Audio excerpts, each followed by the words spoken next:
आज आहे 9 जानेवारी 2026. मी माझ्या चण्याच्या प्लॉटमध्ये आणि या ठिकाणून महाराष्ट्रातल्या शेतकऱ्याला अंदाज देणार आहे. कारण की काय झालं की आता राज्यात वातावरण बदलणार आहे. मी मागच्या मेसेज सांगितलं होतं की राज्यात 12 जानेवारीपासून वातावरण बदलणार आहे. मग काय बदल होणार आहे ते हे सगळं शेतकऱ्यांना सांगणार आहे. तर आज आहे 9 जानेवारी 2026. तर राज्यातल्या सर्व शेतकऱ्याला सांगू इच्छितो की राज्यामध्ये 11 तारखेपासून 11 जानेवारीपासून राज्यात ढगाळ वातावरण सुरू होणार आहे. पण 12 जानेवारीला मात्र मराठवाड्यामध्ये काही जिल्ह्यामध्ये तुरळक ठिकाणी पावसाची शक्यता आहे.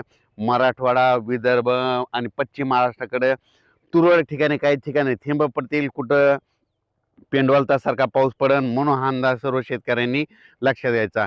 खास सांगायचं झालं तर नांदेड जिल्हा, त्याच्यानंतर यवतमाळ जिल्हा, त्याच्यानंतर लातूर जिल्हा, सोलापूर जिल्हा, सांगली जिल्हा, सातारा, कोल्हापूर, पुणे, अहिल्यानगर, बीड जिल्हा, परभणी जिल्हा, हिंगोली जिल्हा, वाशिम जिल्हा, ह्या जिल्ह्यामध्ये मात्र 12 तारखेला जिल्ह्याच्या काही काही भागामध्ये तुरळक ठिकाणी पाऊस पडलेला अशा घटना दिसतील, म्हणून हा अंदाज लक्षात म्हणते कोणी की या परभणी जिल्ह्यात या ठिकाणी पाऊस झाला असं 12-13 तारखेला शेतकरी म्हणते, म्हणून हे लक्षात घ्यायचं.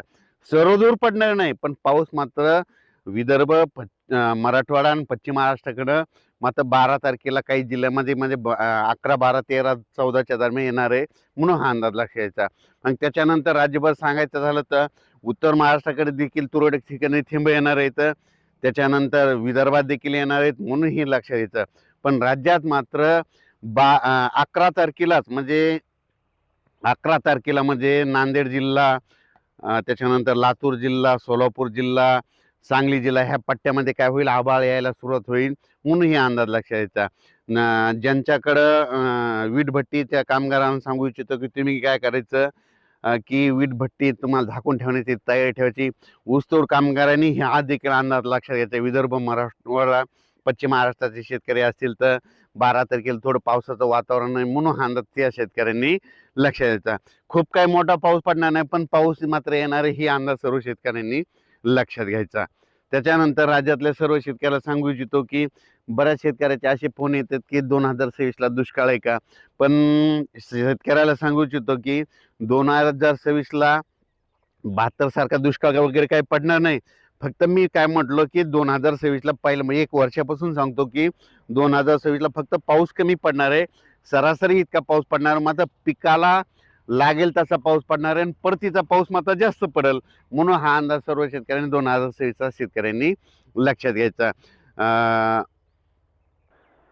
त्यानंतर कर्नाटकच्या मला तंबाखूच्या शेतकऱ्यांचे फोन आले की आम्ही तंबाखू काढावत का नाही, तर त्या कर्नाटक आणि तेलंगणाच्या तंबाखू शेतकऱ्यांना सांगू इच्छितो की तुम्ही काय करायचं, आता म्हणजे 11, 12, 13च्या दरम्यान तुमच्या कर्नाटक, तेलंगणामध्ये पाऊस पडणार आहे, म्हणून 2-3 दिवस तंबाखू काढण्याची काढू नका.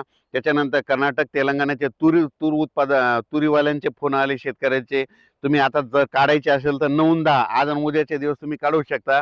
12-13च्या दरम्यान मात्र तुमच्या तिकडे देखील पाऊस येणार आहे, म्हणून हा अंदाज लक्षात घ्यायचा. त्याच्यानंतर नाशिक जिल्हा, त्याच्यानंतर सोलापूर जिल्ह्यातल्या, त्याच्यानं अहिल्यानगर जिल्ह्यातल्या कांदा शेतकऱ्यांचे फोन आले की आमची कांदा काढणी चालू आहे, तर काय करायचं. तर त्यांना मी म्हणतो की आज आणि उद्याचे दिवस काढा, मग आता 11 आणि 12 तारखेला कांदा काढलेला वाटल्यास झाकून ठेवा, नसता थोडा वेळ थांबवा, नसा 12-13 तारखेच्या नंतर करा, म्हणून हे लक्षात घ्यायचं. म्हणजे कारण की काय होईल, थोडाफार पाऊस येईल पण शेतकऱ्याचं नुकसान होईल, म्हणून हे तुम्हाला या मेसेजद्वारे सांगू इच्छितो. आणि राज्यातल्या सर्व शेतकऱ्याला सांगू इच्छितो की राज्यामध्ये आता म्हणजे ह्या 12 तारखेपासून राज्यामधील आता थंडीचा जोर थोडा कमी होईल, पण रात्री आणि त्याच्यानंतर काय होईल, ढगाळ वातावरण राहणार आहे, म्हणून वेलवर्गीयासाठी आनंदाची बातमी, ऊस जे लागवड करणाऱ्यासाठी आनंदाची बातमी. त्याच्यानंतर हरभरा असो या ह्या हरभऱ्याला ज्यावेळेस आभाळ येईल त्यावेळेसच गर्भधारणा होती, म्हणून हरभरा शेतकऱ्यासाठी देखील आनंदाची बातमी. फुलं देखील जास्त लागणार आहेत आभाळ आल्याच्या नंतर.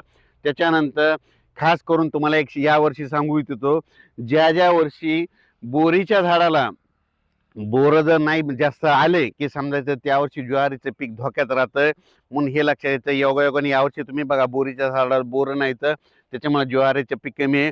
पण आता हे जे उद्याचा आभाळ येणार आहे त्याच्यामुळे ज्वारी जे जे शेतकरी त्यांच्यासाठी आनंदाची बातमी, ह्या 8-10 दिवसात आभाळ येईल आणि तुमच्या ज्वाऱ्याला चांगलं वातावरण भेटणार आहे.